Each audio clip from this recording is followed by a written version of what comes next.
Hola, queridos hermanos y hermanas, donde quiera que nos escuchen, es un verdadero gusto podernos sintonizar a través del internet, de ese canal de YouTube de la iglesia, donde se encontrará todos los servicios de adoración, tanto en inglés como en español, que hemos venido publicando desde que comenzó la pandemia el 15 de marzo de este año 2020, que ya está a punto de expirar.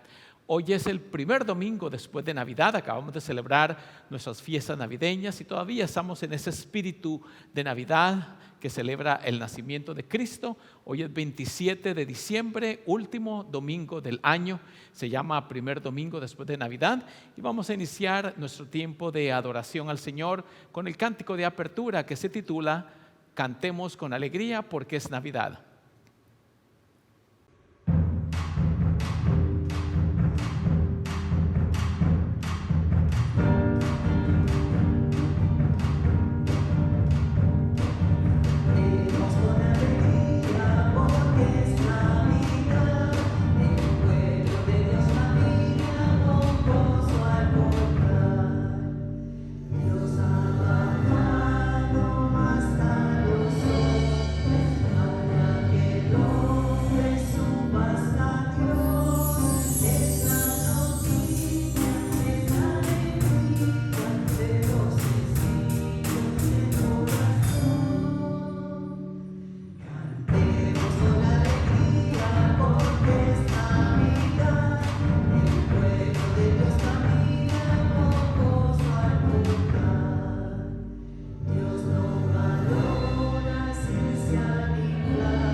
La gracia del Señor Jesucristo, el amor de Dios Padre y la comunión del Espíritu Santo sea con cada uno de ustedes ahora y siempre. Amén. Y con tu espíritu. Amados en el Señor, acerquémonos con corazón sincero al trono de la gracia y confesemos nuestros pecados a Dios nuestro Padre, pidiéndole que en el nombre de su amado Hijo Jesucristo nos perdone y restaure a una plena comunión con Él. Digamos juntos esta oración de confesión. Padre bondadoso, la luz que tu Hijo trajo al mundo al nacer en Belén me hace ver mi pecado, pero también me guía al arrepentimiento sincero. Perdóname porque te he ofendido de muchas maneras, por lo que no merezco ser llamado tu Hijo. Te pido que por amor de tu Hijo Jesucristo, quien murió en la cruz por mis pecados, perdones toda mi maldad y me ayudes a vivir una vida agradable a tus ojos de ahora en adelante.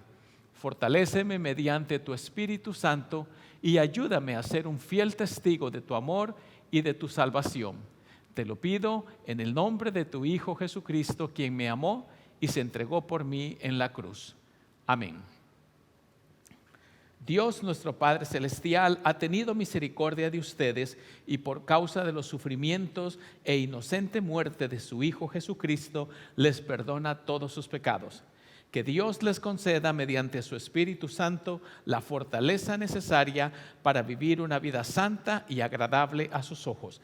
En el nombre del Padre y del Hijo y del Espíritu Santo. Amén. El Señor sea con ustedes y también contigo. Oremos juntos la colecta de la mañana. Les invito a que se unan conmigo a esta oración matutina. Oh Señor, Padre Celestial, Todopoderoso y Eterno Dios, que nos has conducido felizmente hasta el comienzo de este día, defiéndenos en el mismo con tu gran poder y concédenos que no caigamos en pecado, ni seamos expuestos a peligro alguno, sino que todos nuestros actos sean ordenados por tu dirección y así sean hallados justos ante tus ojos. En tus manos encomiendo el cuerpo, el alma y todo lo que es mío. Tu santo ángel me acompañe para que el maligno no tenga ningún poder sobre mí. Te lo pido en el nombre de tu amado Hijo Jesucristo, mi Señor y mi Salvador. Amén. Y ahora hagamos pública confesión de nuestra fe. Digamos: creo en Dios Padre Todopoderoso, Creador del cielo y de la tierra, y en Jesucristo, su único Hijo, nuestro Señor, que fue concebido por obra del Espíritu Santo, nació de la Virgen María, padeció bajo el poder de Poncio Pilato, fue crucificado, muerto y sepultado, descendió a los infiernos, al tercer día resucitó de entre los muertos, subió a los cielos y está sentado a la diestra de Dios Padre Todopoderoso, y desde allí ha de venir a juzgar a los vivos y a los muertos. Creo en el Espíritu Santo, la Santa Iglesia Cristiana, la comunión de los santos, el perdón de los pecados, la resurrección de la carne y la vida perdurable. Amén. Vamos a continuar nuestro tiempo de adoración con la lectura bíblica para este primer domingo después de Navidad.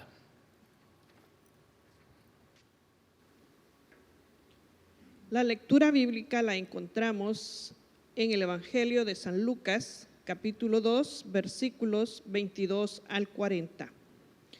Y cuando se cumplieron los días para que, según la ley de Moisés, ellos fueran purificados, llevaron al niño a Jerusalén para presentarlo ante el Señor y cumplir con lo que está escrito en la ley del Señor. Todo primer hijo varón será consagrado al Señor, y para ofrecer un sacrificio en cumplimiento de la ley del Señor, que pide un par de tórtolas o 2 palominos. En Jerusalén vivía un hombre justo y piadoso llamado Simeón, que esperaba la salvación de Israel. El Espíritu Santo reposaba en él y le había revelado que no moriría antes de que viera al unigénito del Señor. Simón fue al templo guiado por el Espíritu. Y cuando los padres del niño Jesús lo llevaron al templo para cumplir con lo establecido por la ley, él tomó al niño en sus brazos y bendijo a Dios con estas palabras: Señor, ahora despides a este siervo tuyo y lo despides en paz, de acuerdo a tu palabra. Mis ojos han visto ya tu salvación, que has preparado a la vista de todos los pueblos, luz reveladora para las naciones y gloria para tu pueblo Israel. José y la madre del niño estaban asombrados de todo lo que de él se decía. Simeón los bendijo y a María, la madre del niño, le dijo: Tu hijo ha venido para que muchos en Israel caigan o se levanten. Será una señal que muchos rechazarán y que pondrá de manifiesto el pensamiento de muchos corazones, aunque a ti te traspasará el alma como una espada. También estaba allí Ana, hija de Fenuel, de la tribu de Aser. Ana era una profetisa de edad muy avanzada. Desde su virginidad había vivido 7 años de matrimonio y ahora era una viuda de 84 años. Nunca se apartaba del templo, sino que de día y de noche rendía culto a Dios con ayunos y oraciones. En ese mismo instante, Ana se presentó y dio gracias a Dios y habló del niño a todos los que esperaban la redención de Jerusalén. Después de cumplir con todo lo prescrito por la ley del Señor, volvieron a Nazaret, que era su ciudad en Galilea. El niño crecía y se fortalecía y se llenaba de sabiduría, y la gracia de Dios reposaba en él. Esto es palabra de Dios. Te alabamos, Señor.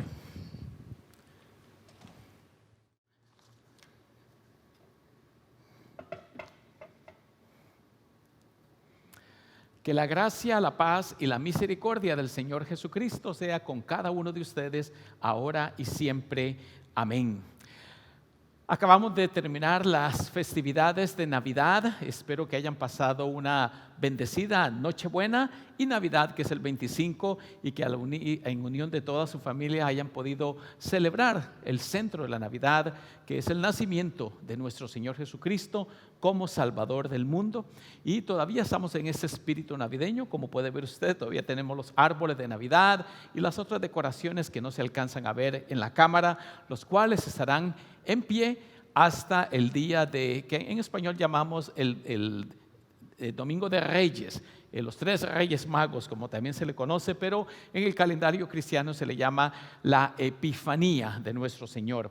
Así que el espíritu navideño sigo y quiero concentrarme en esa lectura que acabamos de hacer, y quiero titular esto de que somos testigos de Cristo, respondiendo a la pregunta: ¿para qué ha venido ese niño? Basándonos en Lucas. Somos testigos del propósito por el cual vino este niño. Y ustedes pueden ver que en la lectura, quizás pudieron escuchar, quiero decir que en la lectura se centra en el templo de Jerusalén. Los padres del niño Jesús van al templo, ahí va Simeón y luego va Ana y etcétera. Y eso quiere decir que el templo de Jerusalén, que es también llamado el templo de Herodes, juega un rol de prominencia en la vida religiosa de todo Israel. Quiero aclarar que el templo de Israel, eso se llama específicamente el segundo templo, porque el primero, que había sido construido por Salomón, había sido arrasado por los babilonios en el año 586 a.C., fue reconstruido por Zorobabel en el 522 y después fue completamente remodelado por Herodes unos 20 años antes de la venida de Jesucristo. El tiempo en que nació Jesucristo fue durante Herodes el Grande. Ahora, el templo juega un rol de prominencia en la vida religiosa y política de Israel. El templo no era, como algunos tendrán equivocadamente en mente, el templo no era un tiempo donde la gente llegaba a cantar, como en la iglesia, donde adoramos y cantamos y tenemos la Santa Comunión. Nada más lejos de la realidad. Si me permite decirlo de esta manera, era un tiempo de adoración que se hacía en el templo, pero era mayormente, si se me permite, dije la palabra, una carnicería, porque era donde se ofrecían los sacrificios. Ahí los israelitas no llegaban a cantar, no llegaban a arrodillarse para elevar una oración especial. El templo especialmente era para sacrificios. Y es cierto que se hacían otras cosas en el templo, no se va a negar, pero el culto de adoración del israelita se centraba en los sacrificios. Y por eso dije que más se parecería a una carnicería que a un tiempo de adoración como lo hacemos acá. No habían bancas, no piense que había un montón de bancas donde la gente se sentaba a cantar y a aplaudir, de ninguna manera. Al contrario, la gente estaba parada. Y esa es parte de la razón de por qué muchas veces en la iglesia nos ponemos de pie, porque hay ciertos rituales que los hacemos de pie, como recordar la resurrección de Cristo. De todas maneras, el templo es súper importante, y era tan importante porque ahí estaba todo el corazón, el meollo de la religión y de la política israelita, que Herodes vivía cerca de allí y por eso lo había reconstruido. Y no solo ello, sino que Jesucristo, cuando desciende desde su tierra natal, allá en Nazaret, hasta Jerusalén, va al templo. De hecho, él limpia el templo, y una de las razones por las cuales es condenado a muerte es por haber hecho eso en el templo. Así que el templo es muy importante. Y un detalle más, que los primeros cristianos adoraban en el templo. Ellos no crearon una religión separada. La religión cristiana, si se me permite la palabra de una forma anacrónica, porque todavía no había nacido como tal, la religión cristiana adoraba en el templo al principio. Ustedes ven en el libro de los Hechos a los cristianos yendo al templo a adorar. Y esto nos dice que los padres de Jesús eran cumplidores de la ley, eran personas dedicadas a cumplir la ley, es decir, eran en ese sentido justos, así se le llamaba a aquellos que velaban por el cumplimiento de la ley, y por eso lo encontramos en el Evangelio, diciendo que ellos fueron al templo para cumplir con un ritual que existía en la ley judía, que era que uno debía presentar al niño varón y circuncidarlo. Y entonces vemos a María y a José llevando al niño al templo para ese propósito. Ahora, recuerden que esa es una pareja inusual, porque María había quedado encinta antes de que se casara con José, y de hecho José pretendió dejarla en secreto, protegiendo su reputación, porque sabía que ese niño no era de él. Y eso nos dice de que José, al salir públicamente con María, está cubriendo legalmente a este niño. Y José se convierte en el padre legal. De hecho, la palabra legal que se utiliza en el sistema, en los códigos penales, es un padre putativo. Padre putativo es un padre que asume la responsabilidad por un niño que no le corresponde. Así que es una pareja inusual, una pareja poco común, que acepta públicamente a una mujer que había salido embarazada. Y esto me recuerda, hablando de parejas inusuales, aquella mamá que le dice a su hija: te digo que tu novio no entra en esta casa si no se pone los pantalones. Y sale la novia afuera y le dice al novio: mira, Tarzán, lo nuestro no puede ser, mi mamá se opone. Parejas inusuales. Y eso es lo que encontramos aquí, a una pareja que va al templo cumpliendo con su ritual legal, basándose en la regla judía, y ofrecen una ofrenda. Esta ofrenda, llamativamente, es una ofrenda que estaba prescrita para familias pobres, porque las familias pudientes sacrificaban ovejas, bueyes, etcétera.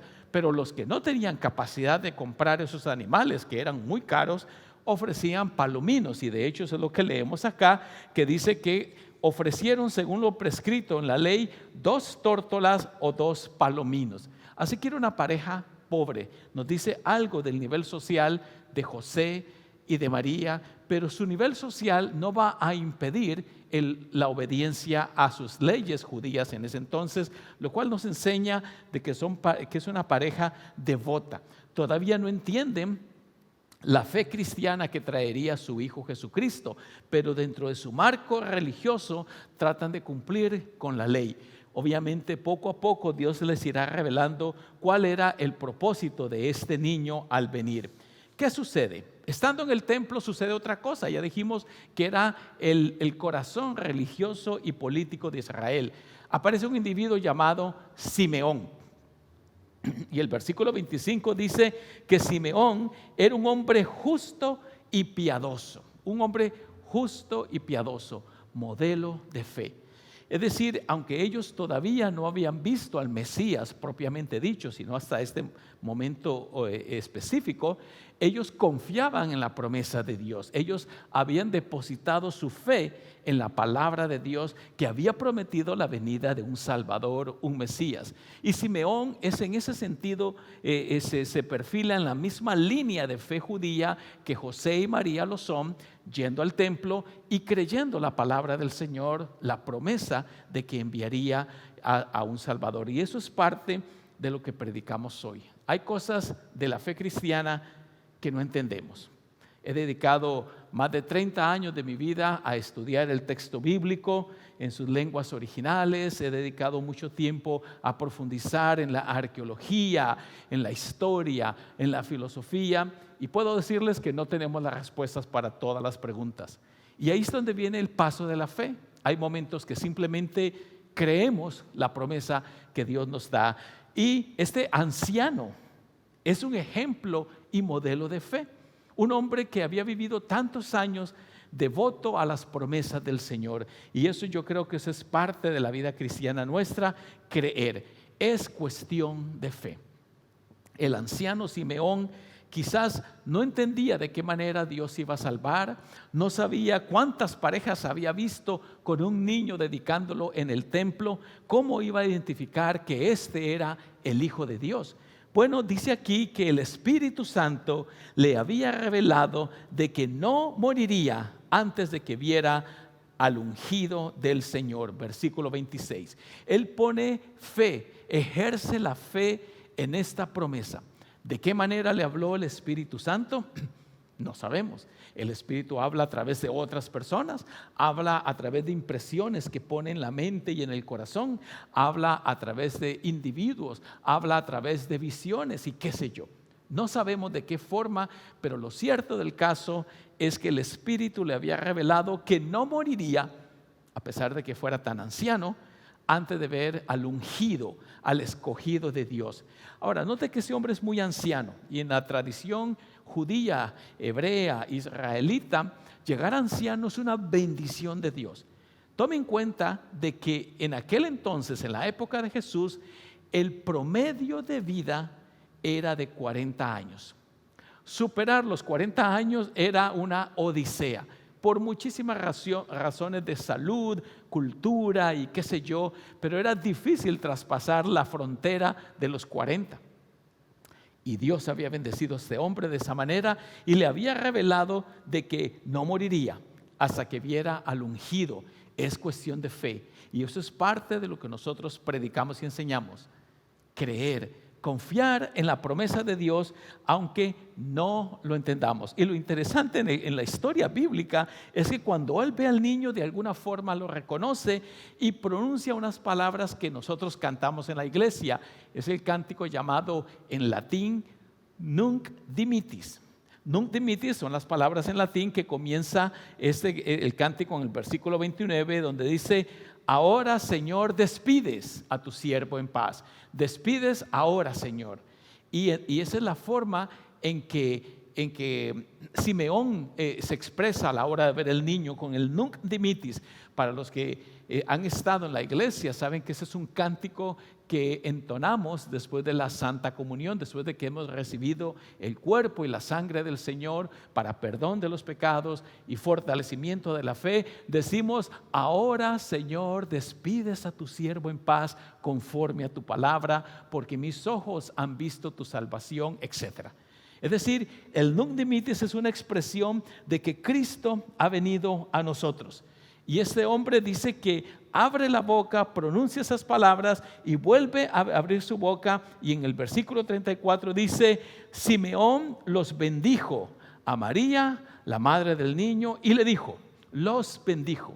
Abre la boca para bendecir, abre la boca para proclamar. Y yo veo que Dios está trabajando a través de ese individuo, pero en su bendición, miren lo que dice: tu hijo ha venido para que muchos en Israel caigan o se levanten. Será una señal que muchos rechazarán y que pondrá de manifiesto el pensamiento de muchos corazones. Es decir, este niño va a ser bendición o va a ser piedra de tropiezo. Y de hecho los evangelistas presentan a veces a Cristo como piedra de tropiezo, en el sentido que la gente no cree y tropiezan con la verdad que es Cristo. Sin embargo, hay unas palabras al final profundamente significativas, porque Simeón le dice a María no solamente que su niño será esa señal, sino que una espada traspasará tu alma. Una espada traspasará tu alma. Versículo 35. ¿Qué quiere decir eso? Eso es una insinuación a que este hijo de María moriría en la cruz, que este hijo de María sufriría una muerte violenta. Y entonces Dios trabaja en el templo profetizando de que este hijo en verdad tiene mucho que ofrecer. Aunque no lo entendamos y quizás María no entendió a cabalidad lo que eso significaba, pero Simeón ya está anticipando que este niño ha nacido para morir y dar su vida por nosotros. Aparece otro personaje que se llama Ana la profetisa, hija de Fanuel. Ana es otra mujer dedicada al Señor, anciana, y de hecho se describe aquí como una mujer de 84 años que había vivido como 70 de ellos como viuda. Y al enviudar se dedicó a las cosas del templo, porque dice aquí que claramente ella moraba en el templo, pasaba muchas horas en oración, ayunos y dedicación al Señor, como puede leer usted allá en el verso 37, se dedicaba a las cosas del Señor. Dice, nunca se apartaba del tiempo, al igual que Simeón, al igual que Ana, al igual que los padres del niño Jesús. El templo es el centro de su vida espiritual y religiosa. Y eso no quiere decir que necesitamos un ambiente físico, arquitectónicamente bello para tener una genuina espiritualidad. Pero en ese momento histórico, en esas coordenadas geográficas momentáneas, el templo juega un rol importante y vemos a esos devotos judíos yendo al templo. Ana era una de ellas que se dedicaba. Ella también pronuncia palabras de bendición porque dice acá que tomó al niño en sus manos, lo bendijo y dice más adelante que habló del niño a todos. Habló al niño a todos. Lo tomó en sus brazos, lo bendijo y le dijo a la gente: hey gente, vengan a ver. Ese es el prometido de Dios, ese es el Mesías, es el Hijo de Dios. ¿Cómo hubieran recibido a una anciana de 80 y tantos años palabras como esta la multitud? Buena pregunta. Muchas veces nos da miedo abrir la boca y bendecir a Jesús, darlo a conocer. Pero por eso en nuestro mensaje estamos diciendo que este niño ha venido para morir por nosotros y nosotros somos sus testigos. Debemos abrir nuestros labios para bendecir al Señor y para hablarle a los demás de quién es Jesucristo, ya que tantas veces abrimos nuestros labios y metemos la pata, como se dice popularmente, ¿no es cierto? En vez de bendecir, maldecimos. En vez de decir la verdad, mentimos. O a veces simplemente nos excedemos y decimos lo que no debemos decir. Somos testigos. El testigo debe hablar de lo que Cristo ha hecho. Y debemos evitar mal hablar, por decirlo así. Esto me recuerda a aquel individuo que estaba en una boda y se acerca a otra persona y le dice: uy, ¿se ha fijado que esta novia es bastante fea, la pobre? Pero un momento, le dice la persona, no tolero que diga eso de mi hija. Dice: ay, perdone, no sabía que usted fuera su padre. No soy su padre, soy su madre, idiota. Abrimos la boca y metemos la pata. ¿Qué tal si en esta época de Navidad abrimos la boca para bendecir, para hablar del niño Jesús, para hablar de su misión, para hablar de los propósitos para los cuales Dios lo envió a esta tierra? Cristo vino aquí al mundo para morir por nosotros. Es el único niño que diáfanamente y de forma transparente ha nacido para morir y dar su vida en rescate por muchos. Ese es el corazón del Evangelio. Es la forma en que usted y yo recibimos el perdón de los pecados y la herencia de la vida eterna. Por eso Cristo quiere que seamos sus testigos en el mundo, que anunciemos de que Él vino para perdonarnos y darnos la vida eterna. Y ahora que la paz de Dios, que sobrepasa todo entendimiento, guarde sus corazones y mentes en Cristo Jesús, Señor nuestro. Amén.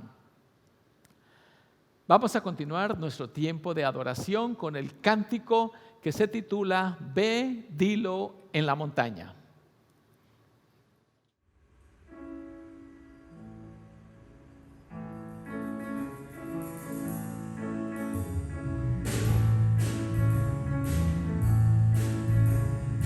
Ve, dilo en la montaña, sobre los montes por doquier.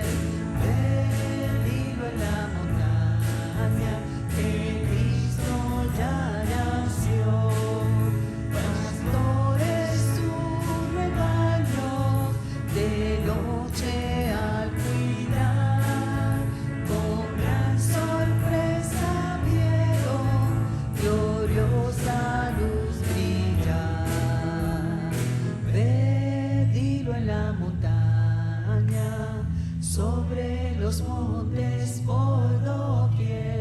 Ve, dilo en la montaña, que Cristo ya nació. Después muy asombrado oyeron un cantar de ángeles en coro, las nuevas proclamar. Ve, dilo en la montaña,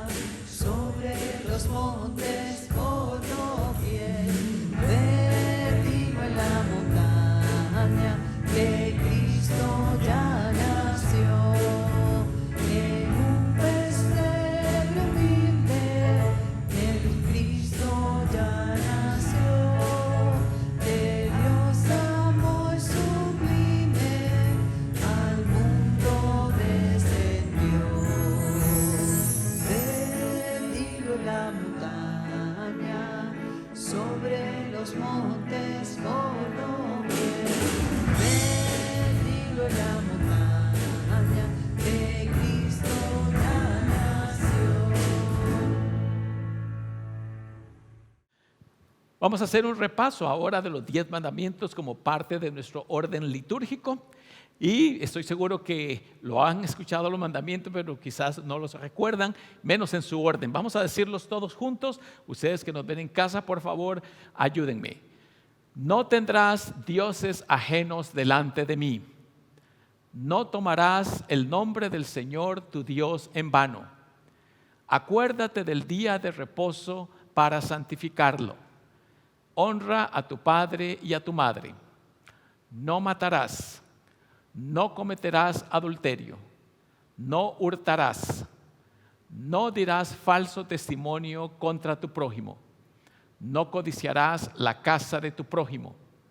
No codiciarás la mujer de tu prójimo, ni su siervo, ni su criada, ni su buey, ni su asno, ni cosa alguna de tu prójimo. Esto es ciertamente la verdad. Amén. Ahora oremos como nuestro Señor Jesucristo nos enseñó. Padre nuestro que estás en los cielos, santificado sea tu nombre. Vénganos tu reino, hágase tu voluntad, así en la tierra como en el cielo. El pan nuestro de cada día, dánoslo hoy, y perdona nuestras deudas, así como nosotros perdonamos a nuestros deudores. Y no nos dejes caer en la tentación, mas líbranos del mal, porque tuyo es el reino, el poder y la gloria, por los siglos de los siglos. Amén. Bueno, estamos cerrando ahora el ciclo de eventos de fin de año. Hemos tenido un buen tiempo celebrando en la iglesia. Tuvimos nuestro culto de Navidad, Nochebuena, este pasado jueves 24. Tuvimos un buen número de asistentes y como anunciamos, tuvimos que hacer 6 servicios de Navidad para distribuir a los diferentes grupos de personas para evitar un conglomerado. Tradicionalmente en los servicios de Navidad tenemos 200, 300 personas, pero para evitar esos grupos grandes tuvimos que distribuirlo, así que fue un día súper cansado para su servidor, pero de bendición. No me puedo quejar del trabajo que Dios me permite hacer. Estaré tomando de vacaciones la última semana del año para descansar un poco, pero lo único que quiero decirles como anuncio es que el 31 de diciembre, el último día del año, a las 7:30 p.m. vamos a tener un servicio de gratitud y unción con aceite. Así que venga preparado para este tiempo de ritual en el que damos gracias a Dios y recibimos la unción con aceite, ya sea en nuestra frente, en nuestra mano o en el pecho, donde usted prefiera. Pero es un tiempo en donde recordamos lo que Dios ha hecho en medio de la pandemia, que nos ha protegido. Así que esté pendiente el 31 de diciembre a las 7:30. Tradicionalmente, en años normales hubiéramos tenido nuestra última parranda de Navidad el Día de Reyes, el 6 de enero, pero por causa de la pandemia no lo vamos a hacer, pero vamos a tener un pequeño servicio de Epifanía o de los 3 Reyes. Vamos a dar gracias a Dios también por su presencia en medio de nosotros a pesar de las dificultades, así que esté pendiente a los detalles de ese servicio. Les recuerdo que siempre puede hacer sus ofrendas en línea. Sus ofrendas sostienen el ministerio que la iglesia realiza dentro y fuera de las paredes de la iglesia. Todo esto es una linda oportunidad por medio de la cual estamos sirviendo al Señor. Así que básicamente eso es todo. Veremos a ver de qué manera podemos ampliar el ministerio que nos queda para el próximo año. Y les quiero recordar que la iglesia ya está abierta para cultos de adoración. Nos reunimos los domingos a las 11 de la mañana.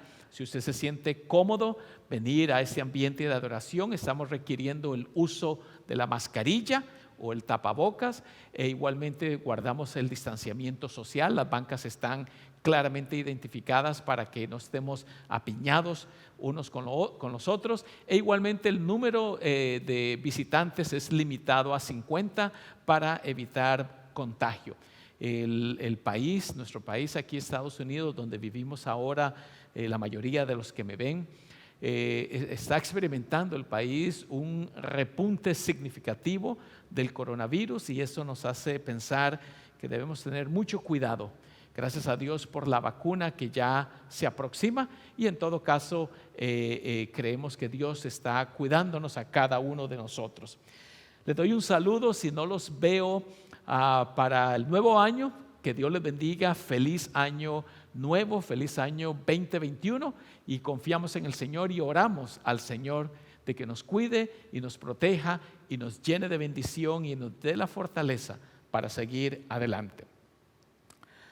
Vamos a despedirnos con el canto final, antes la bendición y luego el cántico final.